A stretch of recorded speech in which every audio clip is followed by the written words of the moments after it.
Bonsoir à tous, merci de me recevoir chez vous. J'espère que vous portez à merveille en dépit des allées et venues d'anciens apparatchiks, allées et venues entre l'opposition et le PDG. Et vous l'avez appris, Jean Eyegendon, l'ancien Premier ministre, proche de l'opposant Jean Ping, a été reçu par le despote valétunaire Ali Bongo. Ce n'est pas une fausse information, c'est une information que je peux vérifier. Il a donc été reçu par le despote Ali Bongo. Au menu des entretiens, la réconciliation nationale.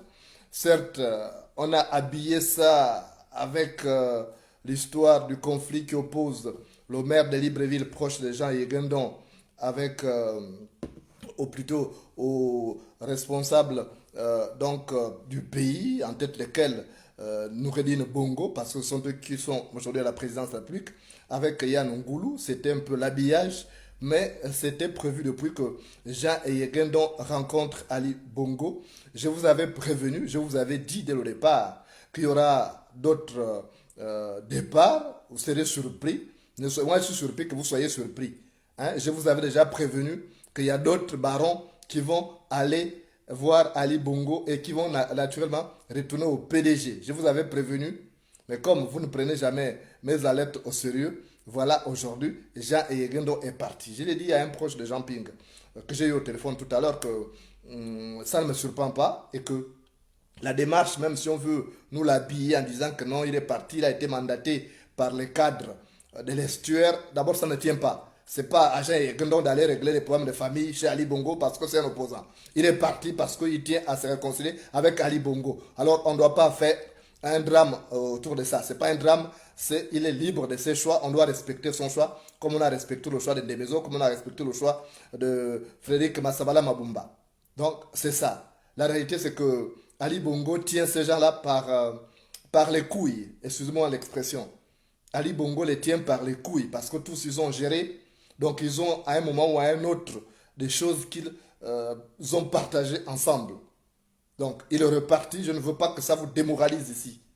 Ali Bongo veut se réconcilier avec ses adversaires avant sa mort. Il sent sa mort venir et il sait qu'il a foutu du bordel. Il aimerait laisser le pays dans l'état dans lequel il avait pris ce pays, l'état dans lequel Omar Bongo avait laissé ce pays. Donc il tient à se réconcilier parce qu'il sait que l'avenir de sa famille, la paix de sa famille dépend aussi de ce qu'il va laisser comme héritage. Et si c'est un passif, sa famille en pâtira. J'ai l'habitude de vous dire que la poule qui est assez petite ne traverse pas le feu. La poule qui est assez petite ne traverse pas le feu. Donc Jean Eyéguendon est parti, il a été reçu par Ali Bongo. C'était depuis que Ndemezo avait déjà commencé à travailler dans l'ombre. Tout ça, il ne voulait pas que ce soit Ndemezo qui serve d'intermédiaire, il a voulu que ce soit un couloir direct. Et il a eu ce couloir direct-là, il a profité justement de ces conflits qu'il y a à la mairie entre le maire et jeune Mba et Yann Ngulu. Ce conflit qu'il oppose à Yann Ngulu, Noureddin Bongo, disons, à toute la mafia du pouvoir. Et comme vous le savez, Léandre Zoué qui est déjà en prison, c'est un neveu de Jean Eyéguendon. Donc on a essayé d'habiller ça, mais c'était préparé depuis. Je vous avais déjà prévenu. Donc il ne faut pas que vous soyez surpris. Ali Bongo veut se réconcilier avec ses adversaires avant de mourir. Il sent qu'il n'a plus pour longtemps et il arrange les choses quand il a un peu de lucidité. Il sent qu'il y a du bordel. Donc il ne faut pas que vous soyez surpris. Il ne faut pas que vous soyez démoralisés.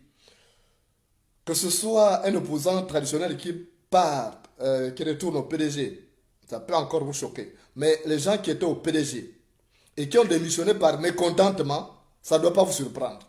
Vous savez tous, à la limite, moi je ne les ai même jamais considérés comme des vrais opposants. Je considère ces gens comme des mécontents. On peut les appeler des mécontents. Ils étaient mécontents parce que le deal n'est pas bien passé. Ils n'ont pas voulu que ce soit Ali Bongo qui soit en 2009. Donc chacun est sorti du bateau. Mais ce ne sont pas des gens qui étaient sortis par conviction. Parce qu'ils ont accompagné le père pendant des années. Donc qu'est-ce qui va vous surprendre aujourd'hui? Que Jean Eyéguendon retourne au PDG, qu'est-ce qui vous surprend? Il a toujours servi le PDG depuis. Ce sont eux qui ont fait, qui ont été les piliers du PDG dans l'estuaire. Donc tous sont des mécontents. Même quand vous prenez Jean Ping. Jean Ping, quand il a démissionné du PDG pour se porter candidat, parce que Ali Bongo avait coupé tous les vivres, avait coupé les marchés à sa société, sinon Hydro et autres. Donc ce n'étaient pas des gens qui étaient déjà des opposants traditionnels comme l'était son frère, par exemple, Agonjo Okawe, comme l'était Mambundu. C'est des mécontents. Baobam, c'était pareil. Quand Baobam démissionne, il se porter candidat. Parce qu'il ne voulait pas, puisqu'Omar Bongo lui promettait le poste de président, qu'après moi, je te mettrai là. Et puis Ali est parti. Donc lui, il n'a pas accepté ça. Et je vous dis peut-être que si André Baobam vivait encore, il se serait certainement réconcilié avec Ali Bongo. La preuve, c'est que moi, j'étais très proche de cet homme. Je pouvais l'appeler à n'importe quelle heure, 2 heures, 3 heures du matin, qu'il y avait un souci. Je vous ai pris l'exemple un soir où j'ai eu un problème avec ma compagne qui avait fait une fausse couche, qui a failli mourir d'ailleurs. André Baobam, je l'ai appelé, il était quelle heure, 2 heures du matin. Il est venu me trouver à la clinique Chambrier pour m'aider à payer la facture qui était colossale. Donc, si André Mbam vivait, peut-être aurait-il engagé, accepté la réconciliation avec Ali Bongo parce qu'il disait c'était mon frère. La preuve, c'est qu'il ne nous a jamais donné les derniers secrets contre Ali Bongo. Moi, j'ai beau lui demander ça. J'ai vu même des photos où il était avec Ali au Nigeria. Allez voir les parents d'Ali Bongo. Quand j'ai dit André, donne-moi les photos, il a dit non, Jonas, toi tu es un journaliste, je ne peux pas te faire confiance à 100% parce que tu vas les publier. Il dit je ne veux pas trahir la confiance. Donc, peut-être que Simba Obama vivait encore, il allait retourner au PDG. Parce que n'oubliez pas d'abord que ce sont des francs-maçons. Ils sont liés par quelque chose. Donc, il faut comprendre que ce qui se passe est logique. Et quand on vous dit souvent que on doit recomposer la classe politique, c'est ça. Parce qu'il faut des gens qui n'ont pas de lien avec ces régimes. Il faut que ce soit des gens qui ne sont pas tenus quelque part. Je vous dis souvent que deux animaux à écailles savent où se mordre. Deux animaux à écailles savent où se mordre. Donc vous allez voir ces gens parler. Demain, ne soyez pas surpris de voir Nzubandama. Vous allez voir Nzubandama repartir. Mais Nzubandama a des liens avec Ali. C'est Nzubandama qui a mené Ali Bongo chez les pygmées, dans le Gololo, pour aller faire des fétiches. L'un des fétiches qui tiennent le régime d'Ali Bongo. Ils ont fait des choses dans le Gololo en passant par la route économique, par un Njolé, qu'Ali Bongo avait fait le tour. Donc ils se tiennent quelque part. Vous n'allez pas voir Ali Bongo inquiéter tout ce monde-là. C'est vous qui le suivez aveuglement sans prendre un peu du recul. On le suit aveuglement. Donc, aujourd'hui, ce qui se passe ne doit pas vous surprendre. Et Ali Bongo continue des négociations par ces personnes, par personnes interposées. Et n'oubliez pas que ces anciens serviteurs ont un train de vie, ils étaient habitués à un train de vie, et quand ils sont sortis des manettes de l'État, ils n'ont plus ce train de vie et ils ne tiennent plus. Pour exemple, tenir avec 1 million, il ne peut plus tenir avec 1 million, ce n'est pas possible. Et ce n'est pas la première fois que Jean Yegundo a été reçu par Ali Bongo. Autrefois, il avait été reçu, je crois, à la veille des élections locales où il était opposé à Jean-Boniface Assélé. Donc, qu'est-ce qui vous surprend? Donc, moi, je vous dis tout simplement, il faut qu'on recompose la classe politique. La classe politique doit être composée de personnes qui n'ont pas de lien particulier avec ces gens. Pour que demain, ils ne soient pas obligés d'accepter. Parce que quand quelqu'un... Je vous dis, ce qui se passe là, c'est le cas de... Je vous prends un exemple terre à terre. C'est comme un homme et une femme qui ont été mariés pendant longtemps. Ils se connaissent les secrets. Donc il y a un niveau. Il y a un niveau où ils peuvent se shooter, mais à un certain niveau, ils disent non, on ne peut pas arriver à ce niveau parce qu'on se tient. On se tient quelque part. Donc c'est ça, le lien qu'il y a entre Ali Bongo et les opposants, c'est ces liens-là. Ils sont nombreux. Je vous dis, même mon grand-père, Lucas Somaïla, il est contacté par le pouvoir. Sauf que bon, Ali Bongo a un peu peur parce qu'il dit que c'est quelqu'un qui ne maîtrise pas et tout. Mais ils sont tous nombreux. Jean Ping essaie de le faire. Mais avant que Jean Yegundo aille rencontrer, avant qu'il aille rencontrer Ali Bongo, mais il a été reçu par Jean Ping pendant 1 heure de temps. Donc il n'a pas surpris Jean Ping. Il est allé lui dire qu'il va voir Ali Bongo. Il savait, Jean Ping sait. Mais Jean Ping n'a plus peut-être de moyens de retenir les gens. C'est vrai qu'il a vendu aussi des bons projets à ces gens, mais il n'a pas pu le pouvoir, donc les gens repartent. C'est une constance dans la politique gabonaise. Ce n'est pas quelque chose de nouveau. Ça ne doit pas vous surprendre. Parce que chacun pense à son ventre. Donc, il y a ça qui se passe. J'ai vu des gens qui m'appellent pour me dire non, mais comment c'est... Mais qu'est-ce qui n'est pas possible? Avec ces gens-là, ça vous étonne? Je suis étonné que vous soyez étonné. Je suis surpris que vous soyez surpris par ces retours au PDG de ces anciens dirigeants. Je suis surpris. Mais vous me surprenez quand même. Parce que c'est normal. Vous n'avez pas vu même des gens qui se séparent là, un homme et une femme qui se séparent. Après, ils se réconcilient. Moi, je connais même dans ma famille. Il y a des femmes qui sont séparées, après, ils se sont réconciliés avec leur mari. Ça, moi, je vous prends l'exemple de ma propre soeur. Un jour, je suis à Libreville. J'apprends que mon beau-frère a bastonné ma soeur. Et ma soeur est infirme. Ma soeur marche sur des béquilles. Elle s'appuie sur des béquilles. Et j'ai appris que mon beau-frère là a bastonné ma soeur et a lancé les béquilles sur la toiture en disant marche maintenant. C'est pas parce qu'il avait bastonné ma soeur, mais parce qu'il a lancé les béquilles sur la toiture et ma soeur ne peut plus marcher, alors que ma soeur est née de bon pied, bon oeil. J'étais à Libreville, c'est un Malien qui m'a appelé. Il était 8 heures. J'ai démarré ma voiture pour aller casser la gueule à mon beau-frère. Et je l'ai mis dans la malle arrière de la voiture, je l'ai amené à la gendarmerie pour dire au commandant de brigade que tu as un colis là. J'ai dit ouvre la malle arrière, il y a un colis.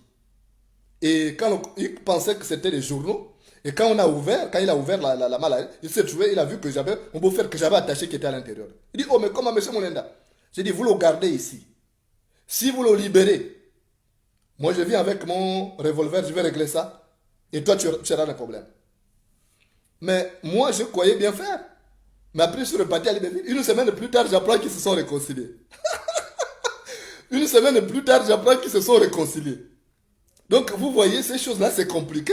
Entre le doigt et l'écorce, il faut pas mettre. Entre l'arbre et l'écorce, il ne faut pas mettre le doigt. Donc, c'est compliqué. Quand vous voyez les pélégistes là, se battre là, c'est une affaire d'intérêt. Ils disent pourquoi lui, pourquoi pas moi. Donc, vous voyez comment les choses se passent. Donc, c'est compliqué. Je vous dis sincèrement. Donc, laissez les pélégistes repartir. Même si Ali Bongo prend Jésus comme Premier ministre, on s'en fout. On ne va pas l'aimer parce qu'il n'a pas construit le Gabon, il a détruit le Gabon. Donc, qu'il reprenne tout le monde. Il peut même prendre Jean-Ping. On peut lui donner Jean-Ping cadeau. S'il pense que c'est avec ça qu'il va construire le Gabon. Mais nous, on a vomi ces gens-là. On a vomi. Et aujourd'hui, la politique, c'est nous qui la faisons. C'est nous qui forgeons l'opinion. Donc, ces gens-là peuvent partir. Tous ceux qui repartent là. Mais il s'aigrit. Il s'aigrit. Donc, moi, je préfère vous dire la vérité. Laissez les pédégistes repartir au PDG. Laissez les anciens pédégistes repartir au PDG. Il y aura une recomposition de la classe politique. Aujourd'hui, la nature est en train de faire son travail. La nature est en train de faire un nettoyage, une sélection. C'est une sélection qui est en train de se faire. Parce qu'on ne fait pas sa toilette avec de l'eau sale. On ne fait pas sa toilette avec de l'eau sale. Il y a des gens qui se sont beaucoup salis. Et on ne va pas construire le Gabon de demain avec des gens qui se sont salis, qui se sont compromis. Ces gens ne sont pas occupés du Gabon. Ils ne sont pas occupés de l'intérêt du peuple gabonais pendant 40 ans. Ce n'est pas demain qu'ils vont le faire. On avait de l'argent. Il y a eu le boom pétrolier. Les gens n'ont rien fait. Alors ce ne sera pas demain qu'ils feront quelque chose. Je connais tout ce monde-là. Je vous dis, j'ai commencé le journalisme à l'âge de 15 ans. Donc je connais tout ce monde. Les Yegendon, je connais tous. J'ai même leur numéro là. Donc, qu'ils repartent tous. On va même dire à Ali Bongo qu'il prenne aussi Jean-Ping. Qu'il prenne aussi Jean-Ping. C'est son beau-frère, il peut le prendre. Mais, avec ou sans ces gens-là, nous on libérera le Gabon. Le serpent n'a pas de bras, mais il grimpe sur les arbres. Le serpent n'a pas de bras, mais il grimpe sur les arbres. Donc, il faut laisser les choses se faire. Ali Bongo veut se réconcilier avec ses adversaires avant sa mort. Il a peur que sa famille subisse des représailles. Et beaucoup aussi, on leur promet des postes. On leur dit, bon, on va vous laisser là, vous allez gérer le pays, tout ça. Bon, qu'ils le fassent. Maintenant, s'ils pensent qu'ils vont repartir pour placer le petit Noureddin, c'est eux-mêmes. Mais ils ont déjà vu comment Ali Bongo les a traités. C'est pas au dernier moment. C'est pas au dernier moment qu'Ali Bongo va changer. Ali Bongo n'est pas quelqu'un de constant dans ses relations. Même sa mère l'a reconnu dans le documentaire de France 2 qui avait été censuré. Sa mère a reconnu qu'Ali Bongo n'était pas constant dans les relations. Donc si les gens repartent, c'est que quelque part, ils n'ont rien compris. C'est comme une prison. Si tu retournes en prison, c'est que tu n'as rien retenu comme leçon. Donc, moi je veux juste vous rassurer que ça, c'est rien, c'est zéro. Il peut tout faire, tout ça, c'est zéro. Ceux qui veulent repartir n'ont qu'à repartir. Le PDG est libre de les accueillir, c'est leur maison. C'est leur maison, ils peuvent repartir. Mais nous, on construira un autre Gabon. Voilà, on construira un autre Gabon. Des gens qui pensent qu'à leur ventre. Mais vous voyez, il y a une chose que vous devez retenir aujourd'hui. Ce qui est bien, c'est que nous, on n'a jamais été aux affaires, on n'a jamais géré. Donc, nous, on est habitué à un train de vie, on est habitué à la galère, on est habitué à souffrir. Donc, on n'est pas pressé de repartir. C'est même des gens comme nous qui sont en exil, qui souffrent, qui devront être pressés de repartir. Mais pourquoi on ne repart pas? Mais eux qui étaient là, qui ont travaillé pendant des années, ils ont amassé des fonds, ils ont des maisons en location, ils ont tout. Mais ils ont faim. C'est un problème. C'est un problème. Donc, vaut mieux, nous, qui n'avons jamais géré, et au moins, on n'est pas habitué à ces privilèges-là. Parce que notre État était habitué à être appelé Monsieur le Premier ministre, Monsieur le Président de ceci, Monsieur le Directeur général de ceci. Donc, ils ont du mal à être... Parce que l'Africain aime le pouvoir. Le mythe du pouvoir chez l'Africain, c'est grave. Donc, ne vous en faites pas, il y a un nettoyage qui est en train de se faire. Le Gabon il y aura une nouvelle génération d'hommes qui va gérer ce pays. Je vous promets. Je jure sur la tête d'Ali Bongo. Je jure sur la tête d'Ali Bongo, il y a un nouveau Gabon qui va se construire. Et avec des personnes, avec des Gabonais, mus par la volonté de transformer le rictus des peines en sourire de joie. Donc, ce n'est pas la peine de soutenir Jean Yegendon sur les réseaux sociaux. Ce n'est pas la peine de le traiter de tout. C'est tout à fait normal qu'il reparte au PDG parce que c'est son ancienne maison. C'est comme ça. Il y a des gens qui sont là, des gens comme l'Indemezo, des troubadours comme l'Indemezo. Ils viennent pour dire, comme toi tu es là-bas, tu souffres, qu'est-ce que Jean Ping te donne? Non, viens. C'est Indemezo qui a commencé. Le variant de Bitam, le variant Bitamois, c'est lui qui a commencé avec cette histoire-là de réconciliation des fils spirituels d'Omar Bongo. C'est lui. Il est allé vendre ce projet-là à Ali Bongo. Ali Bongo a mordu à l'hameçon. Il a mordu à la peau. Donc c'est comme ça. Il y a toujours quelqu'un qui vient toujours vous dire que non, même les femmes qui sont dans les foyers là. Vous ne voyez pas? Parfois c'est une copine qui est même jalouse. Oh mais qu'est-ce que tu fais là-bas? Regarde, tu souffres là-bas, viens ici. Qu'est-ce que tu fais avec les Gabonais? Viens chercher un blanc. Mais après quand tu vas là-bas, tu trouves que c'est bolé. Donc c'est comme ça. Il faut prendre des choses, il faut relativiser ça. Quand quelqu'un vous trahit, il faut dire même Amen. Quand quelqu'un vous lâche, il faut dire Amen. Parce que là, il y a beaucoup de places qui se libèrent dans l'opposition. Le retard à l'allumage, là, Jean-Pierre n'a pas pris le pouvoir après l'élection. Mais c'est Dieu qui a permis. Parce qu'il y a un nettoyage qui se fait. Vous voyez, il y a une sélection, les arachides. Les arachides qui sont pourris là. Et les arachides qui sont en bon état. Quand vous les mettez dans l'eau, quand vous mettez l'eau dans la marmite, vous mettez les arachides là. Mais les arachides qui sont gaspillés là, ça reste en surface. En bas là, ce sont les arachides qui sont encore en bon état. Donc c'est comme ça. Il ne faut pas que vous soyez surpris par ce qui se passe là. Naturellement, parce que c'est comme ça, il y a toujours quelqu'un qui viendra vous dire non, tu es mal, viens ici, ici c'est bon. Il y a toujours des troubadours comme ça que vous allez rencontrer dans votre vie au quotidien, que ce soit dans la politique, dans la vie sentimentale, sur le plan professionnel, il y a toujours des troubadours. Et vous avez le variant Bitamois là, qui fait ce travail là dans l'ombre. Il est très dangereux. Parce que quand on lui donne l'argent, l'avantage de Ndemezo c'est quoi? C'est que Ndemezo, si on lui donne 5 millions, on dit va donner ça à Mourenda pour qu'il vienne. Il sait qu'il a gagné plus que ça. Donc il vient me donner les 5 millions. Or les autres coupent. Or lui, parce qu'il sait que s'il veut être à tel poste, il faut qu'il donne les 5 millions. Donc le variant Bitamon, il est dangereux. C'est un homme de chemin. Vous savez que moi c'est le Chimazok. Moi, on m'appelle Biban, Bichimazok. Donc c'est comme ça. Il y a toujours des gens comme ça. Il ne faut pas que vous soyez démoralisés. Le Gabon va se libérer sans ces gens-là. C'est même tant mieux qu'ils partent là-bas. Alors que Ali Bongo prenne aussi Jean-Pierre qui l'amène avec lui là-bas. Ce sont vos frères. Voilà. Ils se connaissent. Donc c'est comme ça, ne vous en faites pas. Ils sont repartis dans l'ordre normal des choses. C'est comme un animal. Vous prenez un animal, là, vous venez l'élever au village. Là. Mais à un moment donné, il va se souvenir d'où il vient. Vous n'avez pas vu ça? Moi j'ai vu, j'étais enfant, on a élevé des singes. Et puis un beau matin comme ça, les singes ont disparu, ils sont repartis en brousse. On dit, oh, le singe qui était habitué là à manger à ma mère. Donc c'est comme ça, c'est dans le cours normal des choses. Je vais d'ailleurs vous raconter l'histoire que m'avait raconté mon grand-père.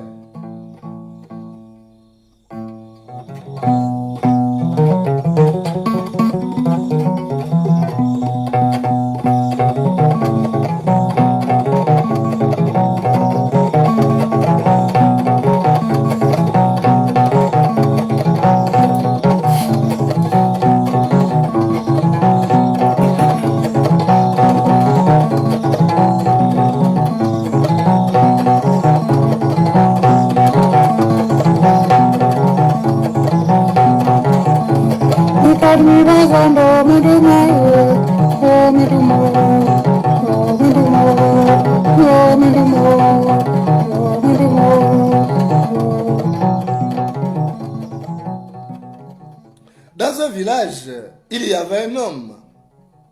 Cet homme-là était quelqu'un de célèbre parce qu'il était gentil, il était aimé par les autres composantes de la société. Mais cet homme-là, c'était un débrouillard. Non seulement il était un grand chasseur, mais il était aussi un grand éleveur parce qu'il avait ses animaux, il élevait ses moutons, il élevait ses chèvres. Donc, il avait du bétail. Cet homme s'appelait Mumbina.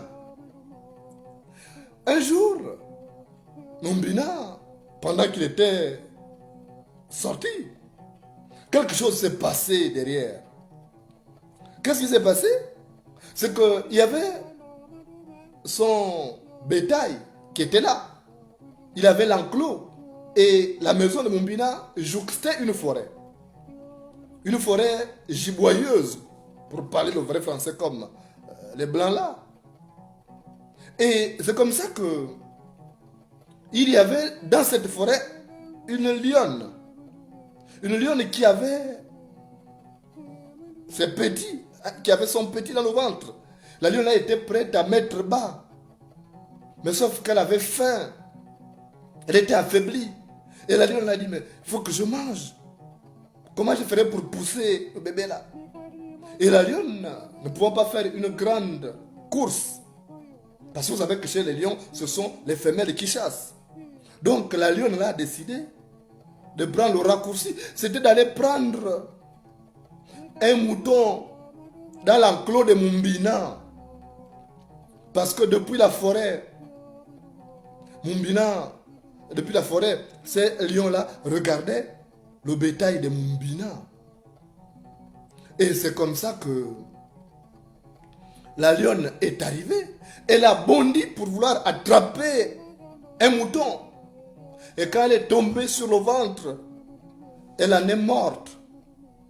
Mais sous l'effet du choc, il y a eu le lionceau qui est sorti. Le lionceau qui était dans le ventre est sorti. Il est donc né là, à côté des moutons, dans l'enclos de Mumbina. Et le jour suivant, Mumbina, quand il vient regarder son bétail, il découvre qu'il y a un lionceau. Et après, il découvre qu'il y a une lionne qui est morte un peu plus tard. Il dit, oh, mais c'est la bonne viande. Donc, ils ont bouffé la lionne. Et après, Mumbina a décidé de garder le lionceau là dans l'enclos. Donc, le lionceau là a grandi là avec les moutons. Et il se mettait même à bêler. Vous savez même les moutons, non? Les moutons de Bitam là. Ils disent vous-même, vous-même, vous-même. Donc le lion là s'est mis aussi à bêler comme les moutons de Bitam là, chez des maisons. Donc le lion là disait aussi vous-même, vous-même. Donc il bêlait comme les moutons. Et il n'agressait pas les moutons. Pour lui c'était semblable. Et les moutons étaient rassurés parce qu'ils l'ont vu grandir. Là, il ne peut rien faire. Il ne peut pas lui faire du mal. Et c'est comme ça qu'ils ont grandi. Mais voilà qu'un jour, un autre lion était dans la forêt et a vu les moutons en train de jouer avec le lion qui avait déjà grandi. Et le lion l'a dit, mais comment? Mais qu'est-ce que le lion l'a fait là-bas? Il n'est pas à sa place. Lui, c'est un lion. Qu'est-ce qu'il fait dans l'enclos des moutons? Et il ne les mange même pas. Il a dit, moi je m'avais le chercher. Ça, c'est un parent. Je m'avais le chercher. Il ne peut pas rester là-bas. Et c'est comme ça que le lion là est venu pour venir prendre Le lionceau qui était devenu grand, il dit, mais toi tu fais quoi là? Dès qu'il avait vu, il fouillait. Il dit, mais viens, moi je suis ton parent. Donc le lion appelait des temps, viens, viens. Il dit, mais tu me fouilles pourquoi? Je suis ton parent. Et le lionceau là, à un moment donné, s'est arrêté. Il dit, regarde comment tu me ressembles. Et le lion là, lui dit, mais je te ressemble comment? Moi je suis un mouton. Il dit, tu n'es pas un mouton. Tu es un lion. Nous on connaît l'histoire de ta mère. Ta mère est venue mourir ici. Et toi tu es né ici. Tu n'es pas un lion. Ta place c'est en brousse là-bas. Ta place ce n'est pas ici. Et puis le lionceau n'était pas convaincu. Il a dit non. Il dit bon, allons. Je vais te montrer combien de fois toi et moi on se ressemble. Ils sont partis à la rivière qui a servi de miroir. Et il a dit regarde mon visage, regarde ton visage. Tu ne vois pas qu'on se ressemble? C'est comme ça que le lionceau là a dit ah oui. Donc je ne suis pas un mouton de Bitam. Même si j'ai dit souvent vous-même, vous-même. Donc je ne suis pas un mouton de Bitam. Et c'est comme ça qu'il a dit, bon, moi je reste avec toi ici. Il dit, ici, il y a du bon. Il y a de la viande fraîche. Laisse là, les moutons là-bas. Ils sont faits pour rester avec les humains. Nous, on reste ici. Notre territoire, c'est ici. C'est nous les rois de la forêt. Comment tu peux aller être là-bas? Avec les petits là, les moutons là. Alors que le lion, c'est le roi de la forêt. Ta place, c'est ici. C'est ton territoire, c'est toi le roi d'ici. Et c'est comme ça que le lion là, qui avait grandi avec les moutons, a compris que finalement, sa place c'était en brousse. Et il est reparti en brousse pour toujours. Comme ces gens-là repartent au PDG. Parce qu'ils savent que leur place au PDG, ce n'est pas dans l'opposition. Alors, respectons leur choix. Ils sont comme ça. Ils découvrent que ils jouent dans une équipe qui n'est pas la leur.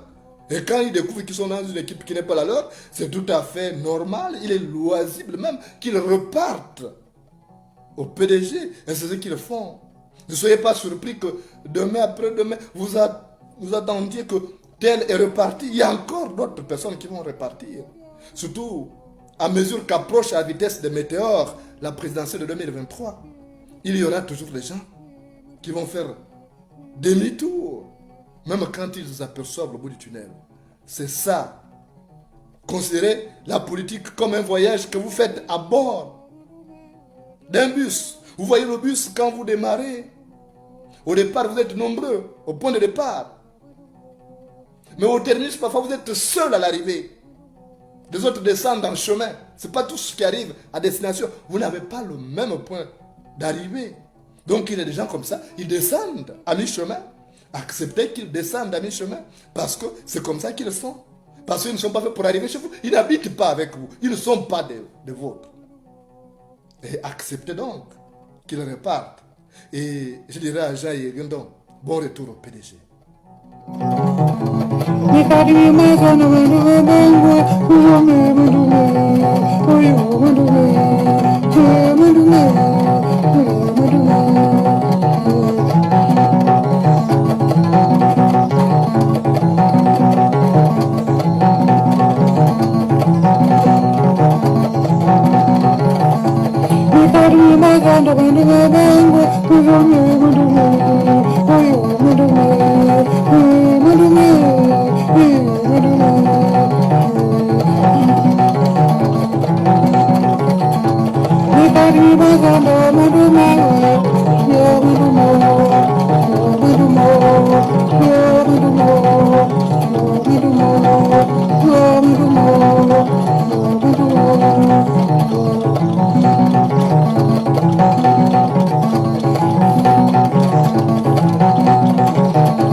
Everybody